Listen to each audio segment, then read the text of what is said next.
there was like total world domination in mind, and complete and total Mm, genocide. You know, so I yeah. think history has shown us that and I think this has spawned a lot of modern day conspiracy theories because we don't know what we can trust. We don't know what we're receiving as propaganda. We don't know what we're receiving is rhetoric, and dogma from some sort Hmm. of realism that's really, painting a nice, fuzzy, friendly picture. And then, but then really the horror of the idealism is actually out of control. So, I mean, my question, to you would be, I mean, what is what have you experienced personally in terms of like a conspiracy theory that everybody thought was just a theory that you believe, that you actually believe is true, or that has been proven true? So I I've got to be a bit careful now. Yeah, well, yeah, Um, of course. But yeah, I forget this is going to go out live. And so my upbringing, I was since around 18, 19, I just started reading everything I could get my hands on, try and find out what's going on. So spiritual books. I was reading into Buddhism, Hinduism, Sufism. Christianity would pop in everywhere, of course. I looked a bit of Islam, but I wasn't interested in that. Um, and then esoteric stuff and everything I could get my hands on. And then for, I would say, 20, maybe nearly 15 years, just endless rabbit holes going down all over the place. While then living in Wales and living amongst hundreds of Freemasons, and I met the Templars, modern day Templars, which was interesting. Um, but all these people, like these secret societies, they all exist. The Freemasons are all over the place, especially oh the yeah, UK, and then Knights Templar, um, and then a bit of contact with some people from Priory de Zion, which is was that, yeah. I'd have to tell you that off cam. I don't want to get relative friends I no, know. right? These scary. Well, Nope. after talking about these people, they were yeah, off cam. I don't. These people, I know they can follow you find you on digitally and track you and that kind of stuff, which was a bit scary. Um, but yeah, so then around after around 50 years of that, I just got tired. I remember the day I was watching. There was three videos. I can't remember what they were called. There were three 15-hour videos of the endless links between everything, the buildings all across America, the buildings in the UK, the histories, all the links of all these civilizations all over the world, how they all link together, how everything links together, who's in control, and I got, I think, 3 hours in, and this is just ridiculous. I waste my life chasing these, end up getting myself involved or not. I thought about joining the Freemasons to try and find out, and I thought, this is just crazy. You like joining So them up? I did have relatives as well, grandparents, both sides, that were Freemasons, and Mm-hmm. so then I decided, no way, I'm just Yeah. going to start studying the science and practicing myself. So I studied physics, Mm-hmm. uh, and then just started practicing. Probably my favorite philosopher, Sam Harris. I found out later that he's also very heavily into meditation and trained by some of the best teachers in the 20th century. So he started teaching, so I started practicing mindfulness, and Good. then just finding that there's more to find in myself and in science. And then if there is anything supernatural, any real conspiracy, it's in control. I can't control it anyway, and I'll be able to find secrets myself within myself, and then through science, and science will find it anyway. You can't hold back science. So that's where I am now, really. Yeah, yeah. It's funny, like a lot of these conspiracy theories, like flat Earth, they tend to bastardize and villainize, science and, actual like linear mathematical studies, but I mean, all that science really is just the study of, that's where Yeah. you get the suffix ology, you know, science, whatever ology it is, you know, Scientology or physiology, you know, it's ology is just the study of, you know, it's Hmm. just you have the 1 + 1 = 2, and then there you go, you know. But Yeah. you know, yeah, I mean, I think here's my take on conspiracy theories, and I'm not an anti-conspiracy theorist at all, but I don't believe in filling in the blanks with imagination and with Mm. conjecture and, you know, just kind of going off in that rabbit hole. You know, to me, it's like putting on a pair of colored glasses. You know, once you put the glasses on, it's like everything looks that way. You know, so when Yeah. people tend to put conspiracy glasses on, well, there's nothing that is not a conspiracy. Everything's a lie and nothing's real. And to me, that can be kind of dangerous in a way, because I think, you know, not everybody has the most stable foundation psychologically, and I think that people can really get lost in that, and, you know, can cause Yeah. some antisocial issues potentially. So I guess that's part of the Mhm. one of the why I don't like, you know, conjecture based conspiracy fantasy of, you know, of the mind, I guess, because I think a lot of people can get lost, you know, and lose themselves. And then again, on the other side is the when there's a complete denial that some of these things exist. Mm-hmm. That's when they can control, because when you don't know something exists, it can control you quite well. So Truth. that's where both sides is really like there is. It's undeniable that I'm sure you know of the Bilderberg and the all of these things really exist, Mm-hmm. but but not to the extent that people think they are. So Right. and we don't really know. We don't really know. So then the gaps. That's where all the fill in the gaps come in. That the lizard people and all of that stuff. And Right. I know exactly, which is fun to entertain. I'll tell you that much. I mean, you know, exactly. personally, yeah, I mean, personally, I kind of look at it like a pendulum. You know, a pendulum has 3 points. Okay, it has dead center, which is at rest. It has extreme, you know, the extreme left, extreme right, and, Mm. you know, I think the best viewpoint, personally for me, would be just dead center, because either extreme, you are in a bias. You know, Mm. so when you pull the pendulum to one extreme, that's a bias, and it goes to the other extreme, that's a bias. You know, dead center is basically a solid Yeah. viewpoint where you can draw from either extremes and then come to a conclusion that's based on the information from those extremes, not just be residing at one extreme and then everything is that color, you know. So I think it's just Yeah. a view. Exactly. Unfortunately, I think the people on both extremes, they judge you as being on the each extreme if you're in the Right. center. Yeah, exactly. So it's just, and then that skews, you know, being at an extreme excuse that it skews that perspective, you know, their perspective of you, you know, as being the other extreme when you're actually trying to be neutral, or then maybe you are on the other extreme, you know. Yeah. So, Yeah. Yeah. Yeah. you to me, what one of the things that I always tell people, it's just like, you know, being completely naive and asleep is not wise, but conspiracy psychosis is none the wiser either. Yeah. Yeah. I like to be as open-minded to accept anything, but then I don't believe anything, which Well, is a yeah, surprise. right. Well, that's the vagary of perception, you know, that we kind of all draw from, you know. And I want to express something too, because it's like I have actually experienced some things that to where, you know, I'm not naive. I am not asleep. I am not, you know, a sheep of the system or whatever you want to call it. But I Mm. have experienced, like, I grew up in Arizona, my home state, and I Hmm. remember back in, I was like in my early 20s, like late 20s, 97. And I had experienced something that hundreds of experienced people in that area had experienced. And we had, I think it was September 13th of 97.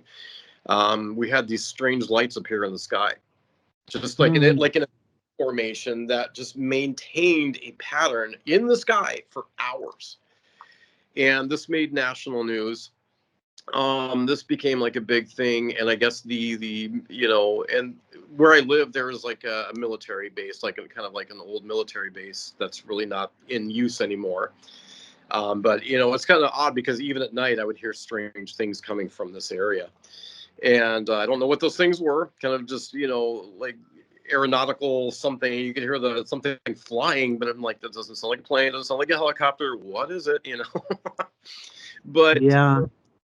when these lights happened, it was, I remember I was out because where I lived, it kind of backed up to kind of open desert, and you kind of had like the Phoenix Zoo and the botanical garden right there and everything.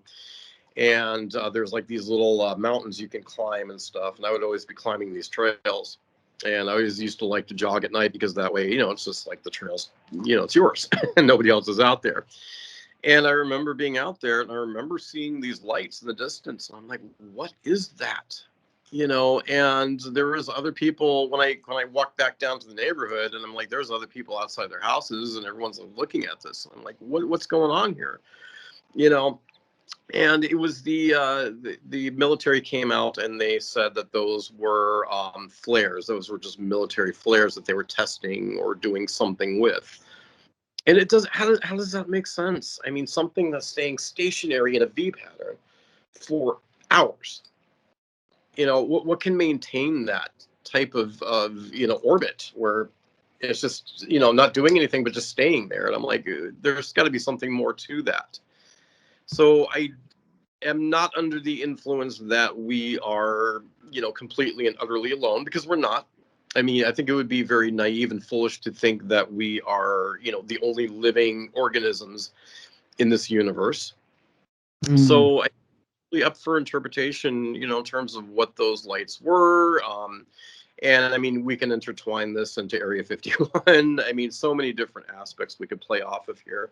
But ultimately, to me, in my mind, those lights remain unexplained. You know, and it doesn't exactly bode very well for trusting the government. Doesn't trust, you know, for not trusting the military. You know, so I mean, you know, I can see how people believe in conspiracy theories. You know, and I think that it's a necessary gut check to be able to, you know, figure out what is going on around us. Yeah, I think I'd seen a couple. I remember out having a cigarette with my neighbor, brother-in-law, and looking at the moon. I sort of looking at the moon and just staring at the moon and just having the cigarette with him. And Mm-hmm. he was looking at it too. We're both looking at the moon, thinking it's wow, the moon's massive. Well, how come it's so massive? And it's kind of dark orange today. And then I went across to my house, and my brothers and sisters were there. And I just said to them, wow, we were just looking at the moon. And just halfway through the conversation, I saw out the window facing the other way, the other end of Mm-hmm. the sky. And there's the moon looking quite normal. Oh, oh And I wow. was, and then, of course, no one believed me. Mm-hmm. Oh And I yeah, go of course. back, and the moon's gone from the other side. So, and he's gone to bed. So then no one believed me, really. It's another. I remember cycling through the countryside and cycled past a gate, and I just heard crazy like electronic sounds. Like those, remember those little like toy plastic things that had the different sounds in that you'd press. Yeah. It was like that, but much louder, much better quality sound. And then weird flashy lights, and I just remember flying past the gateway and just seeing a flash of it and hearing the flash, and then just running back, and there was nothing there. And but then then coupled with that is um, maybe almost about 15 years of so I practiced Buddhism and I practiced these, and then for about 15 years I've been working with the Christian institution, and then you just we have daily prayers and all of this, and so I'd be having these prayers, and I'd start doing small prayers. Of course, big prayers you can't ask for a gold brick like Tom Mm-hmm. Jump does. You don't get, but literally thousands and thousands of small, incredible coincidence prayers answered. Like one example, I've told it so many times, but I was just so amazed by this. Um, I would be writing lesson plans, and I'd pray, "Can I finish this lesson plan by the end of this period? I've got one period to write it. Please, can I finish it?" And literally like 20 times this happened. The last time I would type the period at the last end thing, the second after the bell would go. And this happened like 20 times. It's so many times that it was just incredible. But then I don't know how powerful the mind is. Like, I know you can set a mental alarm and wake up at a time and all these things. So I'm completely open-minded to any possibility there. But you disappeared. Yeah, oh yeah. That's. I mean, if there's no explanation, I mean, if there's nothing you can come up with that would explain away, then there's got to be something more happening here, And honestly, I've experienced. I want to relate something else that I experienced. As you can see, because we were showing off guitars, I'm a musician, and not that not in any braggadocious way or anything, but I've gone to school for recording engineering. That's one of the things I've actually done. And this was kind of back in the day, like early 2000s. And I remember I had brought my drummer in from my band to lay down some drum tracks, and I was just going to record him. So I had recorded him, doing one of our songs, and that the session went fine. Everything was good, and this was done in a college setting. It's in a school, but the studio, it's a pro studio though. So I mean, it was completely soundproofed. We got the control room, we had the booth and everything, and with the drums and everything. And we were using condenser mics, which are extremely powerful. And I remember, after I had recorded him, I came back the next morning to do the mix down on the tape. And this is back in the day when, I don't know if you're familiar, but we used something called ADATs. These were, they look like VCR cassette tapes. They're the exact same shell and everything as a VCR cassette tape, except some of the tape actually was magnetic. The other part of it was digital information. So, I plopped the ADAT into the ADAT machine to do the mix down. And I started mixing, and I remember getting to the end. Well, I got to close this because I've got noise going on over here. But anyways, I remember getting to the end of the tape, and I had it cranked up because you want to hear everything loud. You want to hear all the nuances of everything that's going on with the drums and stuff. And I remember I just heard like a weird whispery voice. I'm like, what is going on here? What is that? So I jogged the tape back, I rewound it, and I played it again, just focusing on the channel that voice was on. And it just sounded like a disembodied voice of a child. And what it said, what I can make out that it said is, "I now come here." And I'm like, what? So I played this back probably about 15 to 20 times, trying to figure out what was going, because nothing makes sense. The only people in that studio was me and the drummer, nobody else. I was the only engineer, and he was the only musician in there. And it was completely closed off, totally soundproofed, nothing going on outside. And all of a sudden there's this kind of disembodied sing-songy kind of voice just saying, "I now come here." And I'm like, what does that mean? First off, I mean, who's coming where? I mean, what is this? And I was just like, the only possibility I can come up with is just like literally like paranormal, because anything else would make sense to me. I mean, it was completely silent.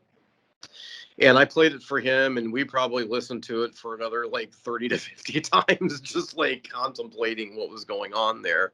And I mean, this, we're like, okay, well, this tape was not new, or wasn't used. I'm sorry, it wasn't used. I mean, I actually unsealed it from its box when I ordered it, so there should be nothing on there to begin with. And unfortunately, I don't have the tape anymore. I mean, if I did, it would probably have disintegrated a long time ago.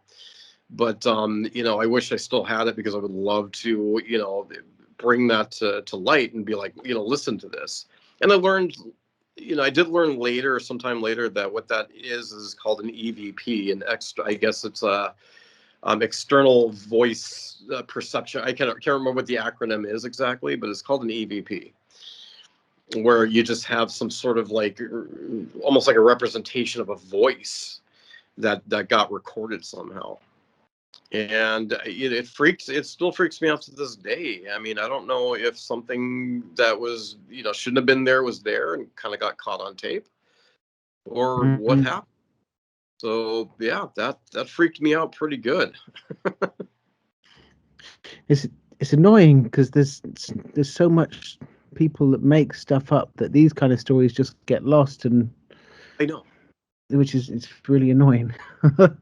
Oh, well, yeah, because then it kind of like, stultifies, our own personal experience. And then it's just, then you have, oh no, dear, it's flat. It's flat. I mean, not picking on that, but I mean, just kind of idiocy, it's just, so much fodder for the imagination. But then again, it makes it more difficult to explain what does actually happen, and we really can't put any rhyme or reason to why it happened. Yeah, and there's so many of these stories. I've got tons of these stories. Mostly about like many dreams that have come true. Myself, my mother, us two, for some reason, have dreams that come true every now and then, which is kind of creepy. She's had. I remember there was in the UK there was a big ferry sunk. Wow. And the day before she dreamt a ship sunk, and then the next day a ship sunk. And I've had many different dreams of teaching, and had dreams of things happening in class, and they've happened the next day. But then you never know if your mind has created the dream in real time as well, which is annoying. That's true. Although there's times I've dreamt and called those people. I've called my mother, called my brother. Like I called my mother saying, "Now I had a dream that this man went out to buy equipment to fix your door and shaved the bottom of the door off." And she said, "This is crazy because Trev, my father-in-law, fixed the door this morning." And he shaved the bottom of the door off, and all this weird stuff that just. Another one, my partner, she's working in a hotel, and she had a very old, very wealthy Jewish man working there, living there, and he'd asked for this special Jewish soup. I can't remember what it was, really weird Jewish soup, and she tried to get it, and he explained it to her, and she didn't tell anyone. And then a lady she works with always has these kind of dreams, and she dreamt that he was going to get sick and go in hospital. The next few days he got sick, went into hospital. Then she dreamt that he was really happy eating this weird soup. And she explained it to my partner, and she just went really cold and said, last night he died in hospital. And she said, "What's the soup?" And my partner showed her the picture of the soup that he asked for. And she said, "That's exactly the soup he was eating in the dream." And like this kind of stuff is just like, it's just, there's no explanation, but then it's great. It makes me feel really happy, this kind of stuff. Yeah. Another one more, and then I'll stop. My boss asked a Sri Lankan seer, one of these people who does your cosmological chart of when you were born and this, and he saw that this was last year, and he said everything's going to be good, along with loads of other stuff. He told me where scars were on my body, where injuries I've had were I hadn't told anyone, and all this stuff, like 4 or 5 injuries I'd had. And then he said everything's going to be fine for 15 years. And I thought, okay, that sounds a bit heavy. Then about a few months ago, my brother passed away from cancer, 56. And I'd be 56 in the 15 years. My father died when he was 56. My grandfather died when he was 56. And these things I only found out after this. And so there's all these things that are just really peculiar, and it gives me kind of hope there's something there. But I'm like you, nothing definite yet. Yeah. Definitely. No, I mean, I think you're kind of touching on something because you're kind of like talking about these premonitions and um have you, I'm assuming you've seen the movie The Matrix? Oh, I love it. Yeah, Yeah. absolutely love it. I mean, that has probably got to be, has become in my top five movies. Because the reason being, and it's, of course, it's all, pretty much fantasy, but the premise of it is literally basically describing us in our system. Kind of like you were describing about premonitions. I mean, those would be kind of glitches in the matrix, so to speak. Yeah.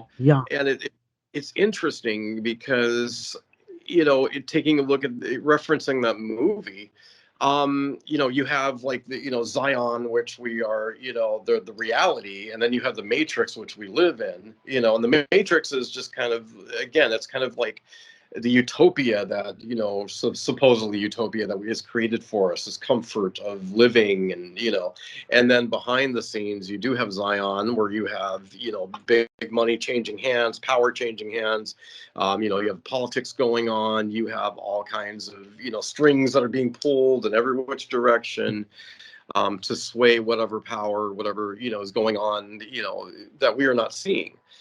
And it's interesting that the more you realize, the more you think about that type of structure, the more you realize it's actually real, because it's like we are here supporting the system, all of us, our off of our backs, our hard work, our tax dollars, it's going to feed the system, and it's quite interesting, because once you actually, and this is where I'm going to kind of just shift a little bit here, because it's like, I think in terms of conspiracy theories, I think we look a little too hard sometimes.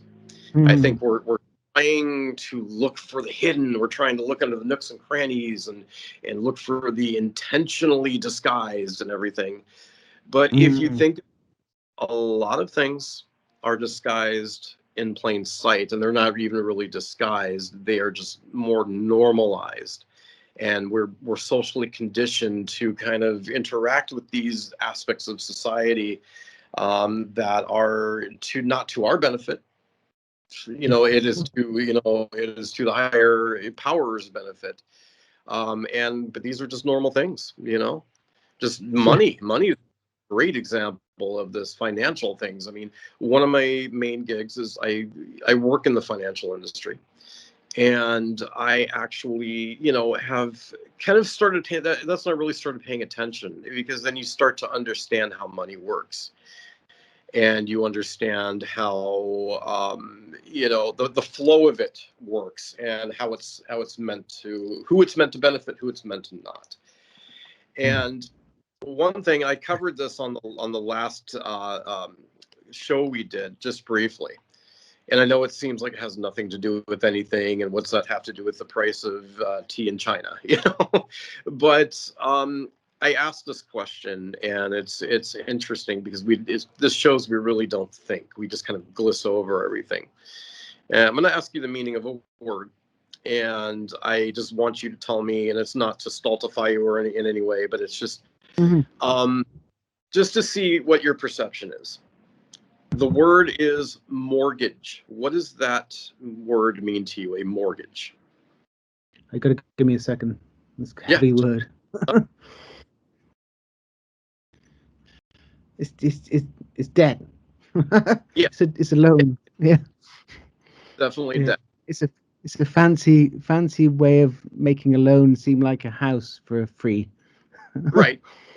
That's part of the perception. Definitely is. Yeah. And I know this is completely like I veered off course, but I really, am making a point here, because what I'm trying to get across is just, you don't have to be a conspiracy, tinfoil hat, and like, whoa, everything's a lie. I mean, it's just, these things are in plain sight, and we just have to be cognizant of them. We have to understand them. So what I'm going to do is explain this to you. The word mortgage, you have a prefix and suffix. Dead engagement for death, then, is it? Yeah, yes. There you go. Sorry. But a lot of people put it together, because mort, okay, what is that? It's plain, it's simple. Mort. Deal with the devil. A deal with death. Yeah. Exactly. mortality, morbidity, that has to deal with death. The More, word yeah, French for death. is a measurement, and it's like an agreement or a measurement is really what that means. And that is pertaining to, I mean, it's in terms of financial language, in financial lingo, that is pertaining to a measurement in time. So to gauge something, it's measurement in time. So what you are doing when you're signing a mortgage is signing an agreement until death, and which is pertaining to the amortization of the interest of the loan, meaning it's never meant to be paid off, which is parlaying to compound interest. And that is how our society uses debt against us in terms of leveraging that compound interest for their benefits while we are enslaved. So not only debt is then to the people that can afford to buy your life from you until you retire, which is very true. So that's, just under, and that to me, I mean, I kind of almost felt like I was like, I becoming Neo for a second there. I'm like seeing everything in code and be like, whoa, because then you start to realize, wait a minute, the conspiracy is not, it's not under your bed. It's not hidden away in a closet. It is literally your alarm 6 o'clock every morning. We go to work and we bust our ass for it, and it is to support the system, and we make just enough to survive, and while the system is benefiting off the compounding interest. I'm surprised so many countries people haven't risen up, because especially now, seeing as COVID hits and the rich survive, the poor die. Mm-hmm. Like they sit back and cry in their mansions like Ellen, that they're locked in a prison. Poor lady. Mm-hmm. Although she's just a celebrity, and that she's speaking something that millions are not saying but doing, and and then the poor are just dying in streets, and they're not like rising up, because it's wild. The system's just wild. Oh yeah, it's got to end sometime. It's systemically out of control, and it's greed still rules. It's unfortunate, but it's there. But what I'm trying to get people to understand is to at the very least, I mean, okay, we cannot single-handedly abolish the system and reform it and redo it, because it's like, I think it's in our nature. Corruptness is in our nature, and yes, please. I think there is. Well, I'm writing a book about it, actually. I got a whole plan for the system, but we could get into that after if you want. Definitely. We'd love to hear about it, but I mean, it is just I just want people to understand that if they understand some of the ground rules of the system that we're a part of, if you understand, if you stop and pay attention to the meaning of words, because if you understand the actual meaning of words, you understand tensions behind those words, like mortgage. That it's built into there, and that was a big wake-up call for me, because I'm like, wait, we are meant to be enslaved in debt. And I'm like, no. So how do we buck that? How do we get out of this? And that is to be able to do something that creates some sort of personal, empowerment and personal wealth. Easier said than done, I get it, but at the same time, just to lay back and just to be a part of that, and just to pay into the system and pay into it, and then you die. I think there's got to be life to this. I think the system, there has to be some kind of system. I got an idea for a system, but I think there's always two choices. I think there was one, either just live in the trees, natural life, but then the Earth's gonna die. So that's where I'm with Elon then. Earth's gonna die one day, and humanity has to survive. So we have to get advanced enough to get off. That's the only reason, I think, for like working so hard as humans. That's the end, I think, is to humanity to survive. Otherwise, we should just be hanging out in trees. Yeah. Right. Because it's just a waste of time. It's true. No, that's true. That's true. And I mean, even our educational system, that's another aspect too. There's another conspiracy right there, but that there's factual basis for this. I mean, the reason for curriculumized education in the early part of like the 1900s, a lot of people, think, well, it's just to get, to be able to get degrees, to get better jobs. And that's not necessarily so. I think initially the reason for the curriculumized education was to put people in factories. It's to create compliance, to get people to conform, to be compliant, so that way we can then just shuffle them into factories, where they can just work and make the steel and make the machinery and whatever it is, or agricultural. But it's just to get people educated and indoctrinated enough to put them in shackles. Yeah, it's getting there slowly, but really slowly. There's only like Finland, a few, the high-tech high in America, then some of your charter schools, they do the proper education, concept-based, project-based learning, right, where they learn major topics and then they incorporate every skill into the one topic. But yeah, everyone else is too. I'm in a school and everyone has to be on board, that kind of thing, and many people just see it as a fad and don't understand it. Yeah. Oh, okay.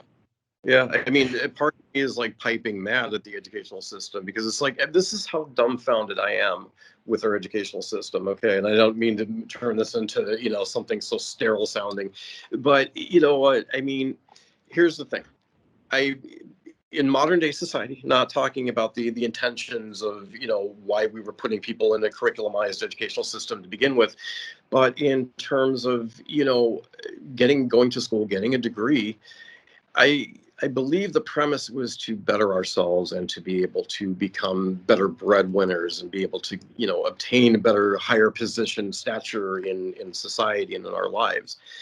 But the educational system focuses just on churning out employees and putting people in jobs, and there's very little higher aspect to it.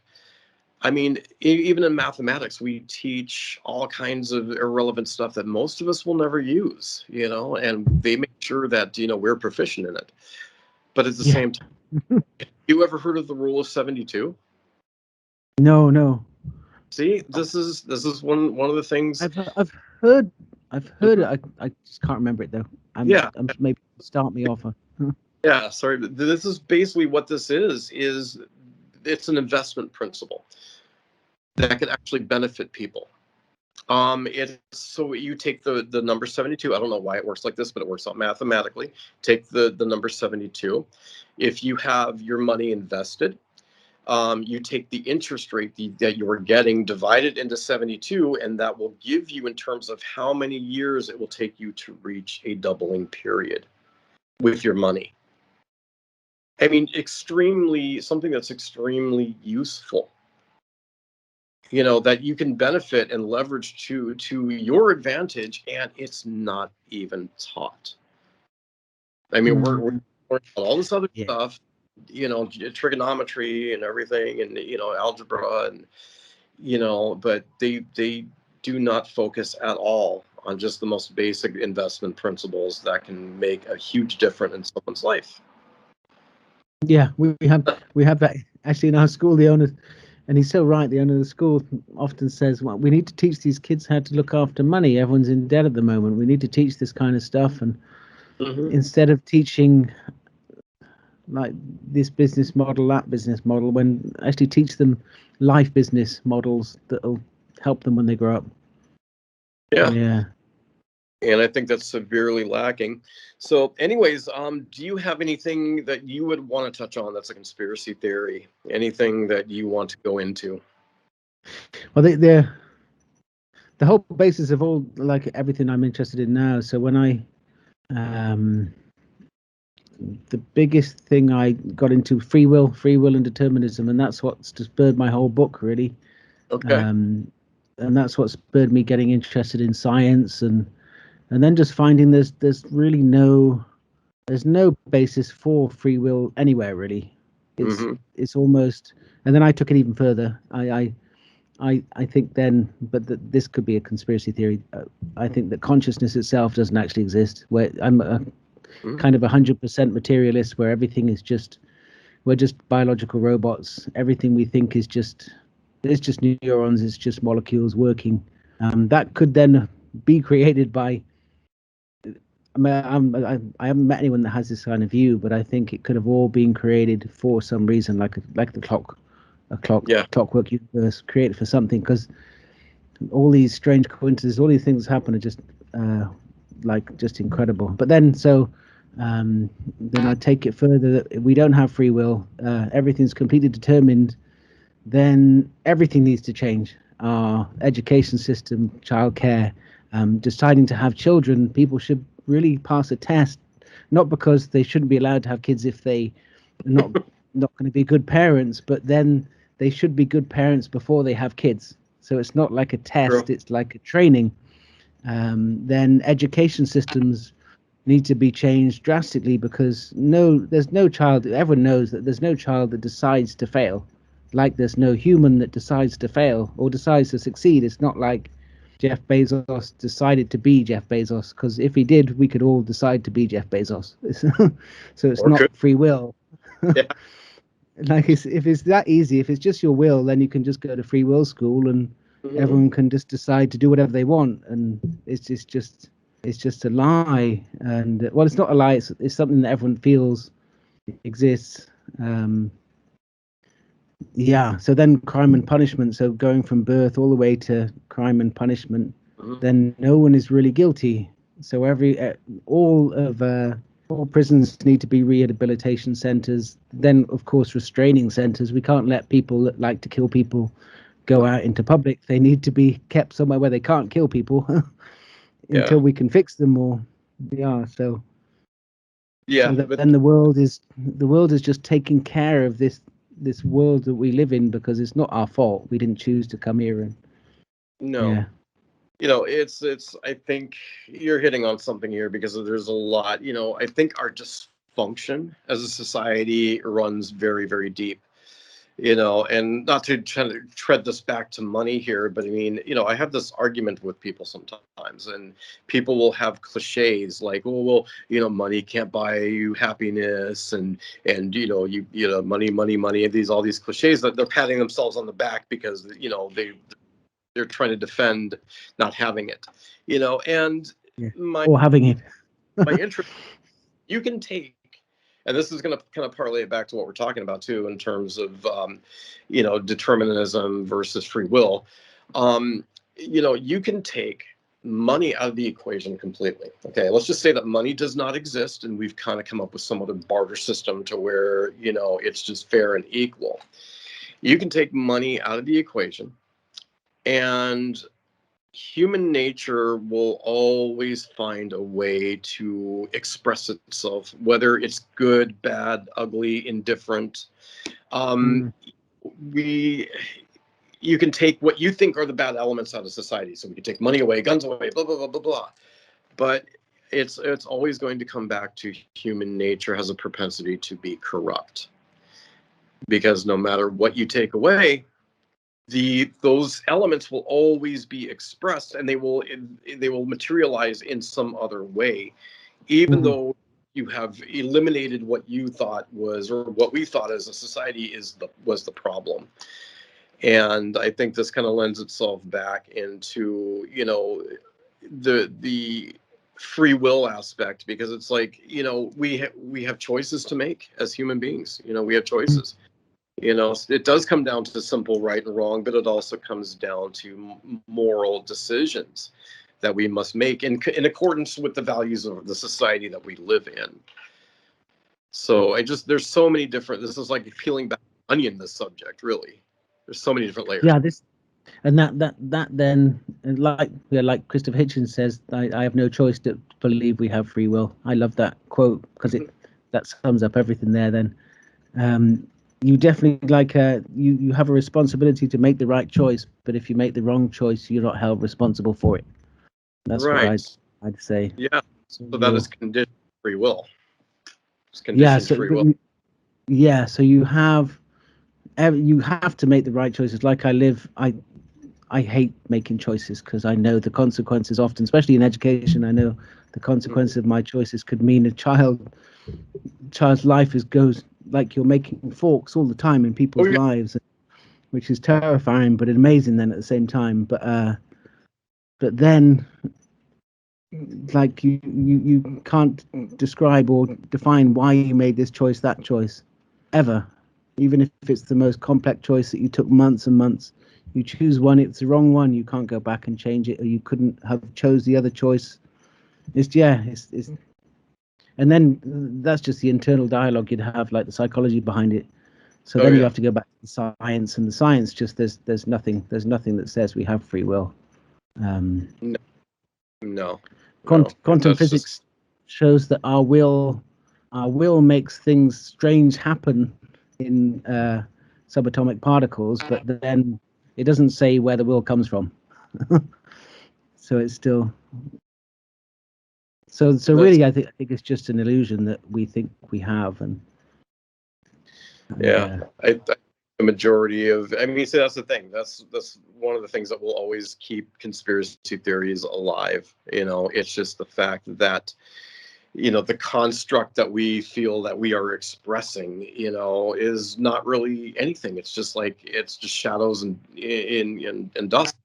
It's like poof. It could, this is all just kind of like its own head trip. That we're imposing on ourselves, and we are again having imposed upon us by the quote unquote matrix or the system, to keep us in place for its betterment.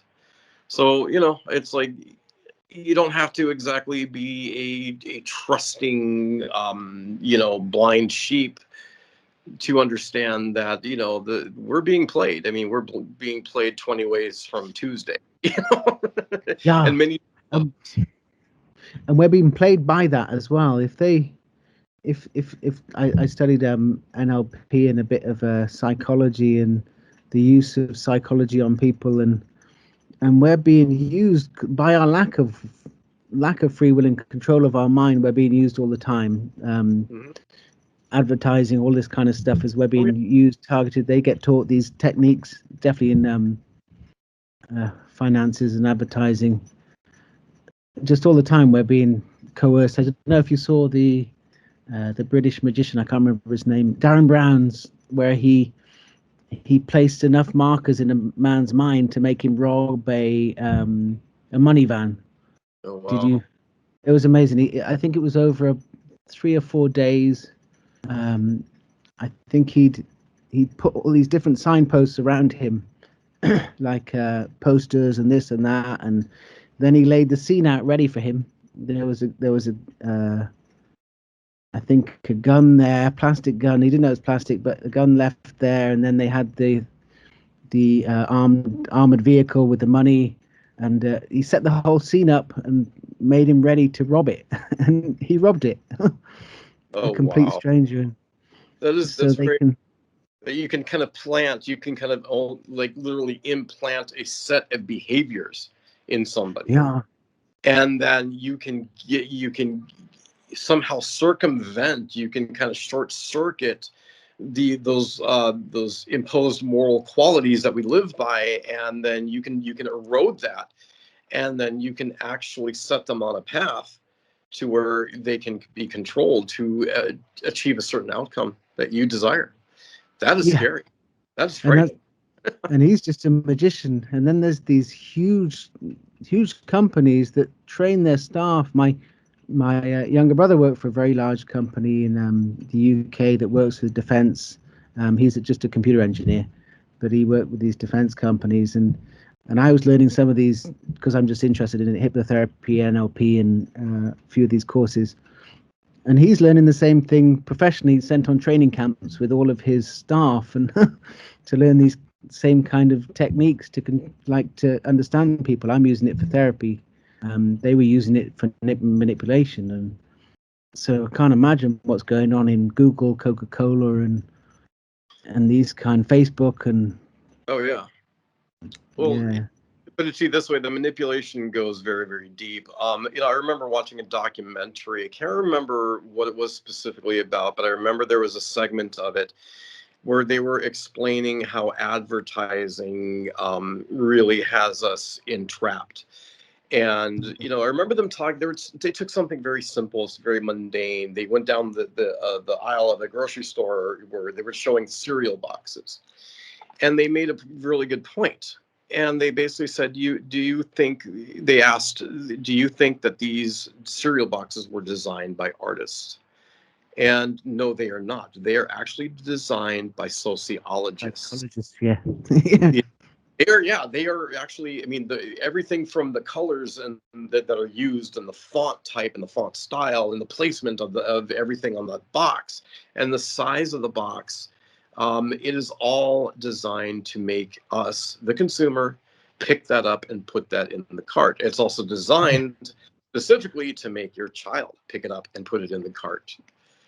So, there's again, I'm going kind of back to the normal cues, that are not necessarily conspiracy theories, but are just they're just the indicating factors that we live with every day, that do pull us into different directions and can make us rob a bank. And I mean, it's just the influence that we have upon us at all times is enormous and immense. And Or worse is they train us to give our whole life money to the bank. Oh yeah. Oh, so they train us to give the bank our money. So banks are ridiculous. They are the epitome of societal control, because here we are giving the banks our money. They're paying us a glorified 0.198% interest rate. yeah. And then they're taking our money, investing it in the global economy, and making 18 to 25% rate of return off of our money, and then giving us a credit card at 24% interest rate. And so we're being completely played. So really my end point here is just the conspiracy theories that are true are not even really conspiracy theories. They are just the construct of the system that we have to live in. That unless you are an Aborigine and you live on an island somewhere, and you get up in trees and slam coconuts to the ground and hunt for your meals. Mm-hmm. But we're all a part of this. Every one of us is a part of this. And my point is to I want to see people be able to not sit here and get caught in our own heads and just be, wow, everything's a conspiracy. Oh my gosh. No, that's not what it's about. It's not, you're not being smart. You're not being intelligent. You're not being intuitive because you think everything's a lie. You're being smart and intuitive that you can take the clues around you and be able to go, okay, I want to better my family's life, and how do I leverage this system that is leveraged against us for the betterment of those around me and for the betterment of everybody that is stuck in this system. That's really the point I'm trying to make, is how do we leverage it to our benefit? Well, how do we change it? How do we change it? And that being able to have a level of awareness that facilitates being able to start change. That's what I want people to get to. So I mean, being stuck in the earth is flat and all, it doesn't really matter, because no, it really doesn't matter, because I mean, actually, science proves that it's not. And I'm not going there because I know we're going to save this all up for something else. But it's just kind of we're kind of head tripping ourselves into things that are not so important, while our lives are suffering. We're not focused on the important things that could be bettering things for our children and our families. I don't know how it could ever change, because to educate everyone enough, because a massive problem is the majority of religious people in the world. Like, no, there's nothing wrong with. There's obviously only one religion. There's only one true reality of the universe, and when we find that out, every other religion just dies. Everything dies because the truth I think science will find it before the religions, or find out which religion is true, and Mhm. then they're all gone. But then all of these religions, and then flat Earth is kind of one of them. Yeah, These and the majority of humans follow all of these, so to educate them is going to take, I don't know how long.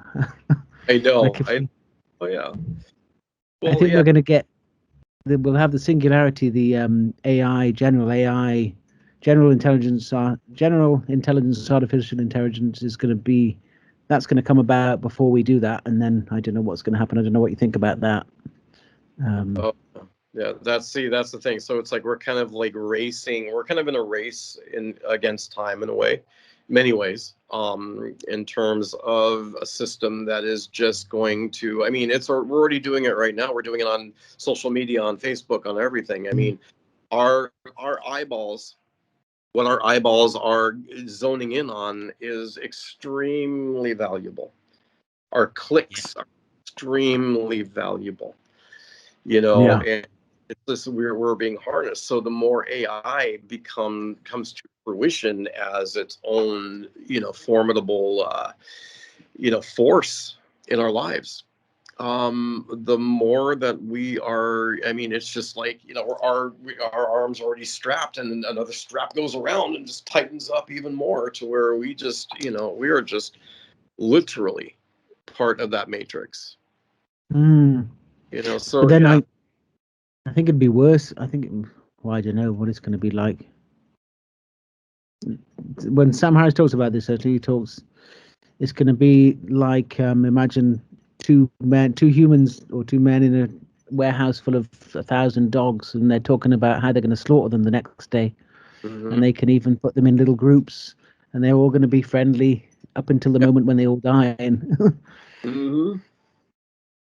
It's like very true. AI might figure out that they'd like to live in a nice, peaceful world with trees without humans, and Hmm. then suddenly one day we all die. And It could be. It could it's, be. I mean, if AI, eventually kind of takes on its own, I mean, it's so weird because it's just like it's just fantasy. Well, yes and no. It's yeah. fantasy in a respect in terms of what we're thinking, but it's not fantasy in terms of what is actually coming out right now. And every single country in the world is now in a race to get there. Oh So yeah. they're trying to get there before the others, because if they get there before the others, their AI is going to be more powerful than the others. It's the new nuclear bomb, and Yeah. And what they it's don't realize. Go Oh no, ahead. they don't. They don't realize that. I apologize. You know what? But it's. I think the danger comes when AI gets to the point where it has computational power for self intuition Yeah, and that's self what I mean. self awareness. And then we've got something which could at some point be legitimately a life force, and that's when things are going to change. That's when we're going to be in the Matrix, being Neo battling the machines, because And we'll yeah, there's a we'll fine line there. yeah, and we'll not know, No, because however much you sit there and try and explain to a dog or a cat, or right. and it and if it's that close in intelligence, we'll be lucky, because it's Hmm. probably gonna be like bacteria to us, and Yeah. because the speed of thinking is just ridiculous. Like a JCB, a power machine, is so much stronger than us. So then imagine that technologically, and we could we could be working for it, carrying around devices that we add all the input for them already. We could have happened a long time ago, and we'd never know. Well, And the emotional attachment we have. I mean, this is just, I'm gonna just on the last thing I want to say here before we kind of just cut this for the moment here. The emotional attachment that we have to our devices, that is scary itself. It's extremely scary. yeah, You know, mine is right. at arm's reach, and yours is right there. Sorry. Yeah, try losing it. Try losing it for a day. You know, Yeah, I had a cold feeling then. you're like, oh, Thought of the things I would need to do. Yeah. yeah. exactly. But I mean, now 25, 20 years ago, so I mean, I remember grappling with, okay, God, I don't really want to get rid of the home phone. I mean, why would I want to get rid of my home phone? Because it doesn't, I feel disconnected. And that's when when I first started, getting my first cell phone, I was like, I don't think this is going to replace the phone. Well, I couldn't even imagine having a home phone now, you know? Yeah. That's how connected we are. I mean, it's such a beautiful thing. It's such it's an awesome thing, but at the same time, it is really life draining at the same time. It is, yeah. Do you live in a city? Yeah. Oh yeah. I live in Los Angeles. Do you do you meditate? Have you ever meditated? Oh yes. One of them, the thing that it's because this is more conspiracy related. I'm actually more personal development, self empowerment focused. So yes, a lot of meditations, especially like the theta meditations. What's the theta meditation? Theta, it's just that's enticing the theta brainwaves. It's using binary beats.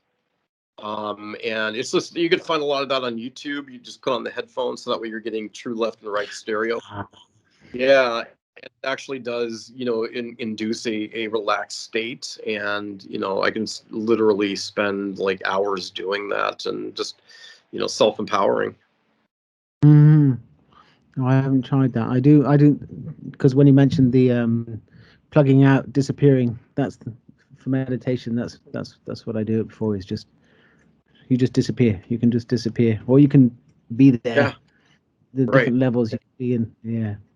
You just complete egoic, complete dissolution of your ego and just like, just kind of, drift off into just vastness, and I've done that before.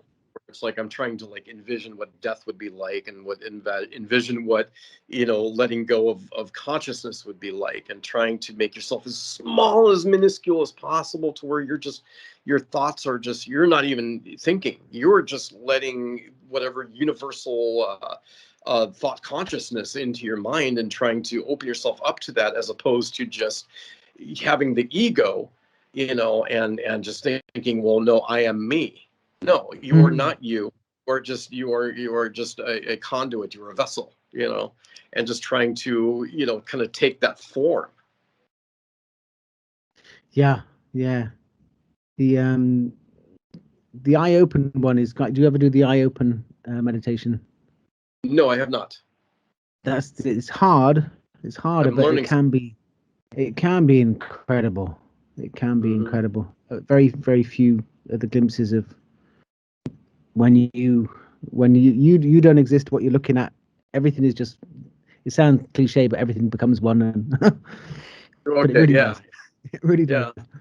Oh yeah, no, and then that's when you start to realize, everything has energy. Everything is just energy. I mean, nothing is truly, the vitamins I take. I mean, it's like, not, these are, what is this? It's energy. It's something that makes us. It's a, we're predisposed to what it says on the label. We're predisposed to what we believe that it is. I mean, is it actually anything what we're putting in our body? I mean, so it's interesting, to go down that rabbit hole right there, and that's where a lot of people get caught up with the conspiracy theories. Is this actually something that's real?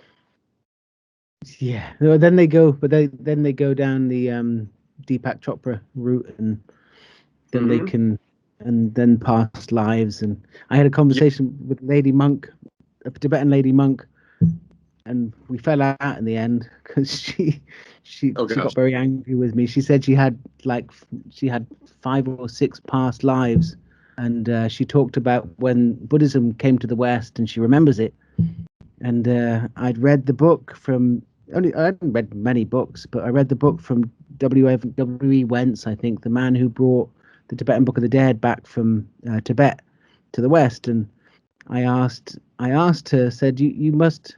So do you remember when the Tibetan Book of the Dead was translated by W.E. Wentz? Well, it must have been amazing when this came to the West, because that was the book that brought it back. She went, I don't know about that book.